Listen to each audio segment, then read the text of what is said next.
Good morning. First of all, thank you very much to the organisers for the invite. It's been very good, and I think that the roundtable discussions have been great as well. I was invited into a special policy roundtable meeting last night, and I'm happy to report we developed a very concise 87-point plan to solve climate change, biodiversity, peace in the Middle East, which was the best beetle, and can the person who said we should write some of this down please make themselves known to the conference organisers, okay? So, I'm here to talk about the work that's been done by the CAROs. So the CAROs were established back in 2018 with a 5-year funding programme to basically coordinate the work of the local authorities, to identify the training needs and the resources that would be there, to put together the business cases as to what staff would be required to tackle the problem that we have and to come up with our climate action plans. And in some ways, I suppose, we speak local authority and we also speak department. We're a buffer between DEC, Housing and Local Government, and the local authorities. I suppose when we're asked to do anything in local authorities, it's resources, but it's not confined to that. There are other needs that we have as well. We articulate those to the department, and when the department try and push work down, we outline, well, what's possible and what's not possible, what's feasible and what's not feasible in various different timeframes. So there's 4 CARO regions. There's the Dublin Metropolitan, the Atlantic Seaboard North, Atlantic Seaboard South, and the Eastern and Midlands region. And a lot of what we're doing, I suppose, is management and governance of how the local authorities are working, managing how our adaptation plans and mitigation plans are going to be drafted, communication, citizen engagement, and giving materials that can be used for those, training, education of those local authority staff to enable them to do this job, and knowledge development, coordination, communication between everybody that's working here. So in the Atlantic Seaboard South area, we are looking after Limerick, Cork County, Cork City, Kerry and Clare. And each CARO also has thematic areas that we're looking at. Specifically in the Seaboard South area, we're looking at coastal erosion and also the issue of roads as well. I always put this slide up because we're always throwing out the terms climate action, climate mitigation, climate adaptation. What do we actually mean? And always to get it clear in our heads, climate mitigation is about reducing our impact on the planet, reducing the amount of carbon that we're putting out. Climate adaptation is regardless of what we do and what we achieve. If we went to zero carbon tomorrow, things are still changing. We have to adapt, we have to brace our impact. And sometimes those adaptations will be positive as well, as I'll go on and show. Just want to talk as well, when I started working in climate change, this was back in 2015 when I was in Kildare, and one of the directors of the service used to always talk about the Intel parable. And it's basically a story that relates to biodiversity, but it's also about economic development and jobs. I suppose local authorities were not just charged with environmental protection and planning and housing, we're also charged with economic development and keeping everybody employed and a thriving economy. And I suppose Intel is the poster boy or a poster child for Kildare. So back in the winter 2010, we all remember the big freeze. And Kildare County Council was charged with keeping the roads open on behalf of the National Roads Authority, as it was at the time. And the whole country was gritting. We all ran out of grit. So the decision was taken on health and safety grounds, well, let's use urea to keep the roads open. And it worked very effectively until the thaw came. And then all that water melted, all that urea got into the River Morel, which got into the River Liffey, which was the drinking water supply for Dublin in Leixlip, and some of that water goes to Intel.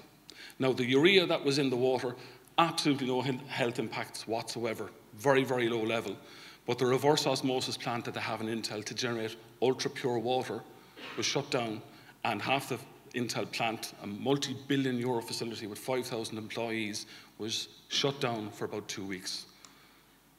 That made it into the papers. More importantly, it made it into the boardroom in Intel.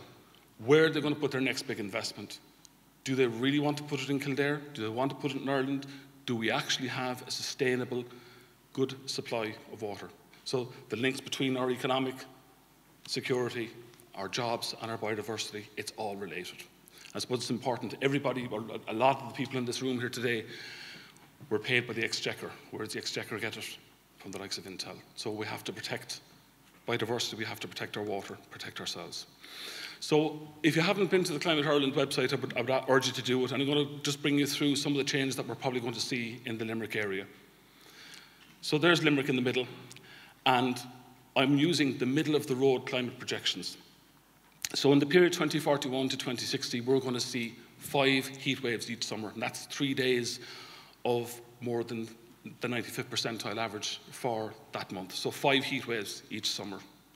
We're going to have dry periods increasing by 27%, more than 5 days with less than a millimetre of rain. On the other side, the growing season is going to start 21 days earlier. For example, in Foynes, that means we're going to have a 13.4% longer growing season. That's a 34-day longer grazing season. That might be good for milk production. What does it mean for our ecosystems? A cow is going to drink about 100 litres a day in warm weather. What implications does that have on our biodiversity and our ecosystems? On the other side, it's going to be very wet in certain times. Very wet days where you're going to have more than 30 millimetres is going to increase by 35%. Is our infrastructure able to cope with all that? Frost days are going to be down by nearly 50%.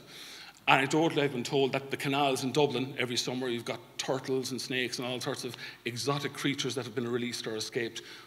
But it's not too big a problem because every winter they get killed off. If things get milder and these things survive that winter cull, what's that going to do to our biodiversity? In terms of our major catchments as well, you can see in summer and autumn and even spring, river flows are going to decrease and change rapidly in a lot of catchments, including up in County Kildare, in an area that's already under severe pressure for water, like myself. On the other side, this is a flood map of Limerick, and this is a 1 in 200 year flood event. So all that area in green, that's going to be underwater if we get a 1 in 200 year event. Now, 1 in 200 year is the recommended standard that's now being used.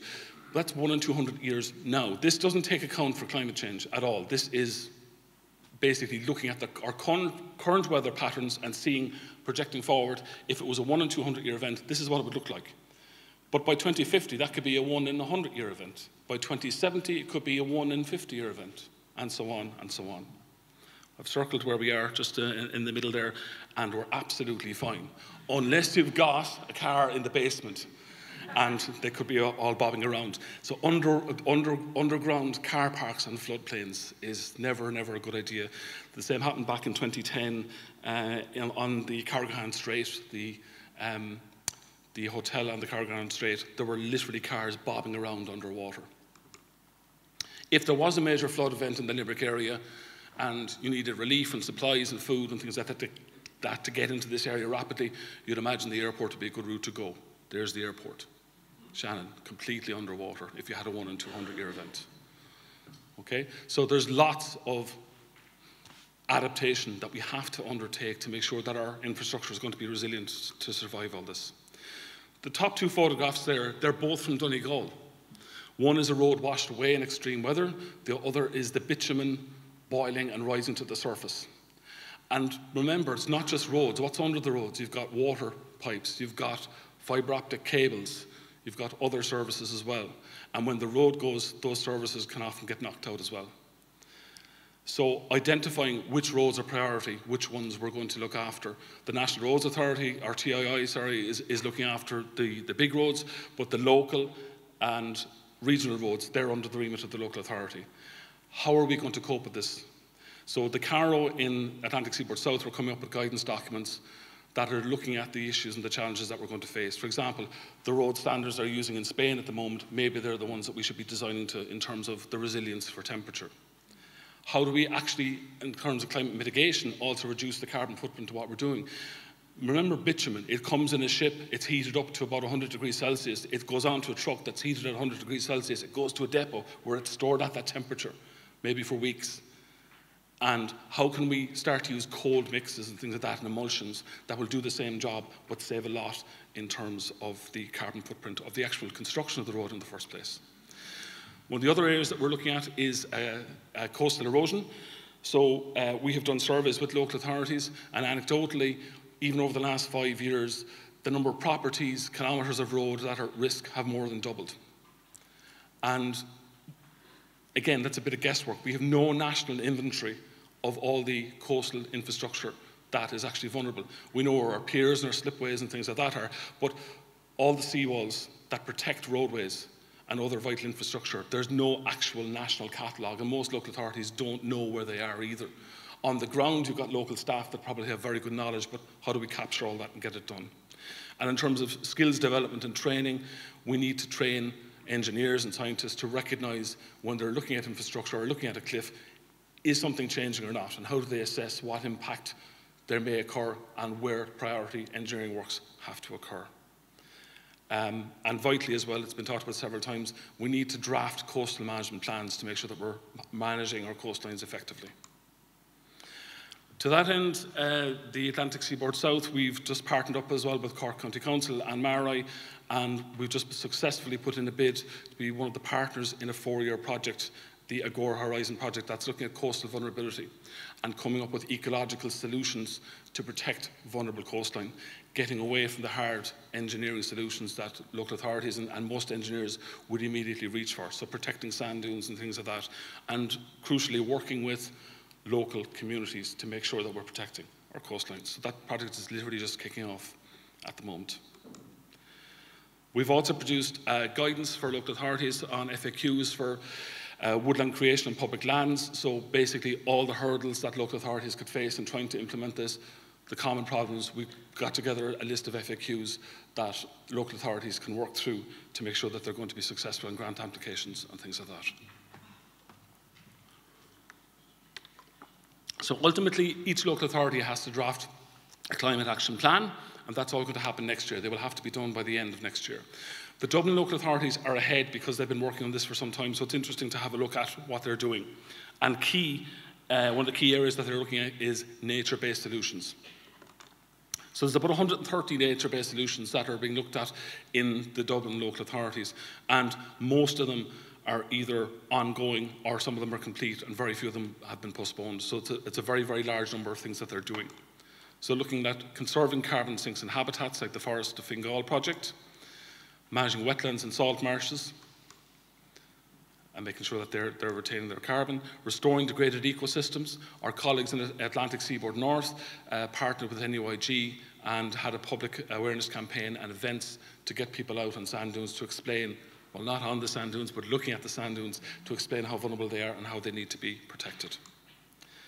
We heard a lot about SUDS yesterday as well, and it's a key element of what's being done. And there's even a pilot project looking at different roofing, different infrastructure that we can put on roofs to absorb heat to try and counter that effect of the urban heat island.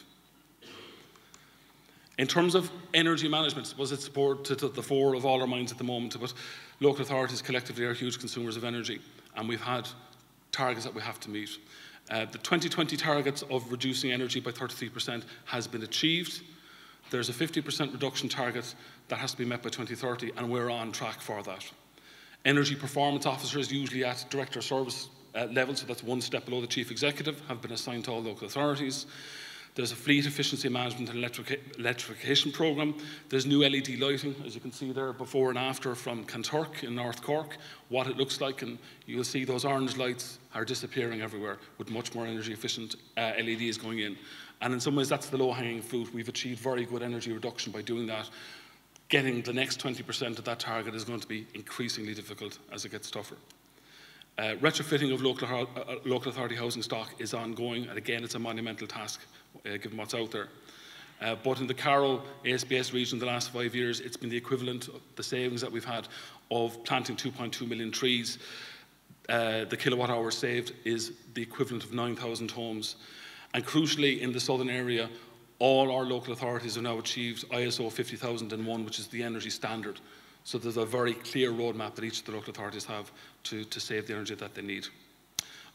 Carrow, so the Southern ASBS Carrow, we're also supplying tools to local authorities, being very practical about it. So say, for example, there's a tenants manual that each local authority hands out to its tenants, and we didn't produce a standalone document. We produced a Word document that you can cut and paste very good energy advice into your own tenants manual. So all these resources are available on carrow.ie, the website.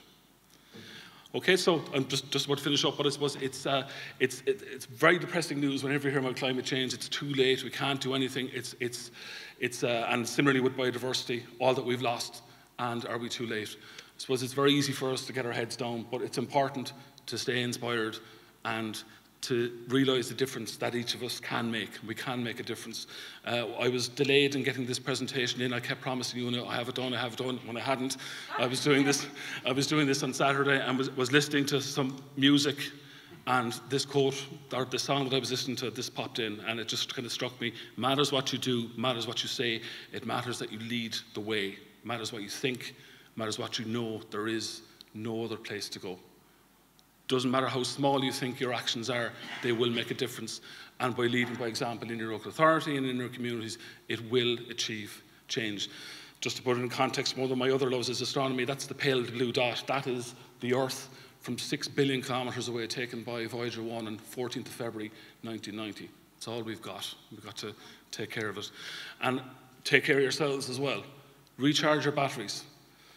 Do your job, work hard, but go home and then look after yourself. And in terms of recharging your batteries, I would urge any scientist in the room, Science Week is coming up in November. If you've never done it, go to the Department of Education website, find the email contacts for your local primary schools, get on to them and say, I'll do a half-hour Teams call with some of your classes.